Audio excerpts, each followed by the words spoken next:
একটা লোকের তিনটে বিয়ে, সে আবার মহিলাদের রেসপেক্টের জ্ঞান দিচ্ছে, সেটা আবার কোথায়? ভারতের সব থেকে বড় টিভি রিয়ালিটি শো বিগ বসে এসে। এইবার বিগ বস দেখার জন্য 29 টাকা করে রিচার্জ করতে হচ্ছে বলে আমি গরিব মানুষ দেখিনি, আমার মতো অনেকেই দেখেনি, কিন্তু কিভাবে ইগনোর করবো ভাই? রিল হোক, বিভিন্ন জায়গায় ক্লিপিং ক্লিপিং ক্লিপিং জোর করে দেখাচ্ছে মানুষ।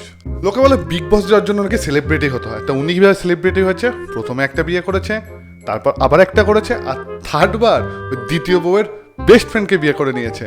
কত বড় অ্যাচিভমেন্ট! সেলিব্রিটি তো নিশ্চয়ই হবে। দুই বউ নিয়ে আসলো, এক বউ খুব তাড়াতাড়ি এলিমিনেট হয়ে গেছে, কিন্তু ঘর থেকে যাওয়ার পরও কিন্তু সাপোর্ট করা ছাড়েনি। পতিব্রতা স্ত্রী আমি তো বাবার জন্য দেখিনি ভাই। বিগ বসের একটা মেন রুল, যেটা করলে তোমাকে ঘর থেকে বার করে দেওয়া হবে, সেটা হচ্ছে তুমি কারোর উপর ফিজিক্যাল হতে পারবে না, মানে কারো গায়ে হাত তুলতে পারবে না। আর এই দাদা কিন্তু সেটাই করে দিয়েছে, কিন্তু তারপরে ওটা নাকি স্পেশাল কেস, ওকে বার করা হয়নি কেন আমি তো বুঝিনি, মাথায় আমার ঢোকেনি। बट प्लीज अभी हमको बख्श दे दो भाई। मुझे भाभी बहुत अच्छी लगती है। अच्छे लगते हैं। अच्छा एक बात बताओ, अरे भाई नहीं আর চর মারার কারণটা কি? দাদার আপাতত সর্বশেষ যে বউ, তৃতীয় বউকে সুন্দর বলেছে, বৌদিকে দেখতে সুন্দর, ব্যাস দাদা রেখে গেছে। এইরকম কথা আমার সামনে, আমার মতো একটা আদর্শ স্বামীর সামনে এই কথা দাদা সহ্য করতে পারেনি, গায়ে হাত তুলে দিয়েছে। भाग्यशाली भैया समझ रहा साढ़े कौन भैया भाग्यशाली। আর আমাদের বিগ বস এত ভালো, তারা একদম বলে দিয়েছে না এটা তো স্পেশাল কেস। স্পেশাল কেস মানে নিয়ম টিয়ম ওকে, কিন্তু টিআরপি বেশি আসছে, এখন এদের বাদ দেওয়া তো যাবে না, ওই জন্য স্পেশাল কেস বানিয়ে রেখে দিল। আর সবার প্রথম তো ভাই তোমরা ভাই আরমান মাল্লিক এ হচ্ছে সিঙ্গার, একে প্লিজ গালাগালি দেওয়া বন্ধ করো। এ সিঙ্গার, এ পাগল হয়ে গেছে, বলছে অন্য একজন আমার নাম রেখে দিয়েছে, লোকে আমাকে এসে গালাগালি করছে। এই আরমান মল্লিক যে বিগ বসে গেছে, ওর আগে নাম ছিল সন্দীপ।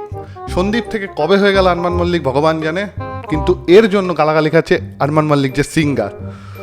ভাগ্য ভালো আমার নাম গীতেশ নামে অন্য কোনো এরকম কোনো পাবলিক আপাতত আমার চোখে পড়েনি, থ্যাংক গড। এরকম পাবলিক যদি থাকতো আমারই হয়তো রাস্তায় বেরোতে হতো যে প্লিজ নাম বদল কর, নাম বদল কর।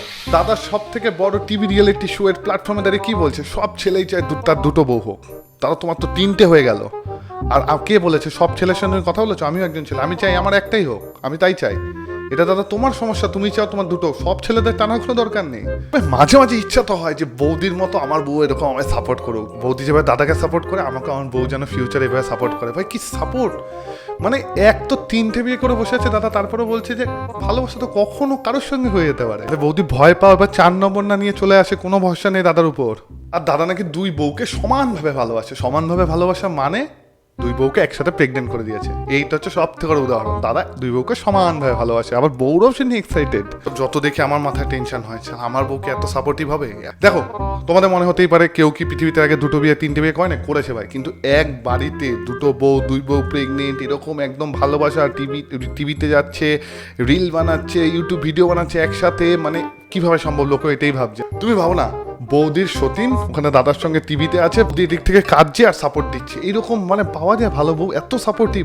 मुझे सिर्फ आप लोग इतना बता दो, अगर अपनी फैमिली का स्टैंड लेना गलत है तो ठीक है, मैं आगे से स्टैंड नहीं लूंगी मेरी फैमिली के लिए। লোকে বলে প্রত্যেকটা সফল পুরুষের পিছনে নাকি একটি নারীর হাত থাকে, দাদা তিনটে, দাদা ট্রিপল সাকসেসফুল। আমার যদি কখনো দাদার সঙ্গে দেখো, আমি দাদার থেকে তো সবার প্রথম শিখতে হবে, দাদা তুমি 6 দিন বা 7 দিনে কিভাবে করো, মানে 6 থেকে 7 দিন, তার মধ্যে দাদার আশপাশে যে মেয়ে থাকবে ফুল ইমপ্রেস। এই পায়েল বৌদি এও কিন্তু এইভাবেই হয়ে গেছিল ইমপ্রেস 6 থেকে 7 দিনের মধ্যে। আবার তারই বেস্ট ফ্রেন্ড ওদের বাড়িতে বেড়াতে এসেছিল, সেও 6-7 দিনের মধ্যে দাদা প্রেমে পড়লো, লুকিয়ে বিয়ে করে নিল। আবার জ্ঞান দিচ্ছে কি সবসময় বৌদের সত্যি কথা বলতে হয়। বাহ ভাই, বাইরে লুকিয়ে বিয়ে করেছিল, সেরা দাদা আলাদাই। বান্ধবীর বরকে পটিয়ে নিয়ে বৌদি এদিকে ফ্লেক্স করছে, মানে আমাদের তৃতীয় বৌদি, আর এদিকে আবার ওই ছেলেটাকে আবার বদনাম করার চেষ্টা করছে। বাহ বৌদি বাহ, এদিকে নিজের বেস্ট ফ্রেন্ডের বর নিয়ে নিলে, আবার এইদিকে আবার ওকে আবার বলছো ওর আবার চরিত্রের দোষ। আলাদাই বস। আর এদের কিছু বলতে গেলে ভালোবাসা যে কোনো কারোর সঙ্গে যে কোনো সময় হতে পারে, তাহলে ভাই লয়্যালটি কোথায়? তোমাদের জন্য তো লয়্যালটি কথাটা আবিষ্কারই হয়নি তাহলে। আর কে লিগাল ওয়াইফ আমি নিজেও জানি না, কারণ প্রথম বউয়ের সঙ্গে একদম সর্বপ্রথম বউয়ের সঙ্গে তো দাদার ডিভোর্স হয়েছে। পায়েল আসল বউ, কৃতিকা আসল মিন্স হচ্ছে লিগাল বউকে আমি নিজেও জানি না, কারণ আমি তো যতদূর জানি একটাই বিয়ে করা যায়। এদের মধ্যে কে লিগাল বউ এটাও একটা সিক্রেট। আর এদের কথা হচ্ছে যে আমরা তো ভালো আছি, তোমাদের কি সমস্যা, তোমাদের এই কেন প্রশ্ন? আরে ভাই তাহলে তো কোনো আতঙ্কবাদী বলবে আমি বোম মারছি, তোমাদের কি সমস্যা? আমার ইচ্ছা আমি বোম মারছি, সবাই সবার ইচ্ছা মতো করতে থাক, সবাই সবার ইচ্ছা মতো, কেউ কাউকে কিছু বলতে হবে না। আরে তোমরা যদি এতই ঠিক উত্তরটা দাও। আর যেটা আমাদের আইনের বিরুদ্ধে দুটো বিয়ে করাটা, সেখানে ও 3টে করে নিচ্ছে, মানে একের পর এক একসাথে দুটো বউ নিয়ে চলছে, এটা তো ভাই কোথাও আমাদের লয়ে তো হয় না। ও কিভাবে করছে ওই জানে। আর লয়ের কথা ছাড়ো, লোকের কাছে অবাক লাগবে, কারণ লোকে একজন বউ একজন বর তারা নিজের ঝগড়া করেই তারা সময় পাচ্ছে না, সেখানে ও দুজনকে নিয়ে একসঙ্গে আছে, লোকের কাছে তো অদ্ভুত লাগবেই, কারণ এটা একটা অস্বাভাবিক ব্যাপার, নর্মালি সবার মধ্যে হয় না, তাই মানুষ কথা বলছে এই নিয়ে। আর বিগ বসও টিআরপির জন্য এদের নিয়ে এসছে।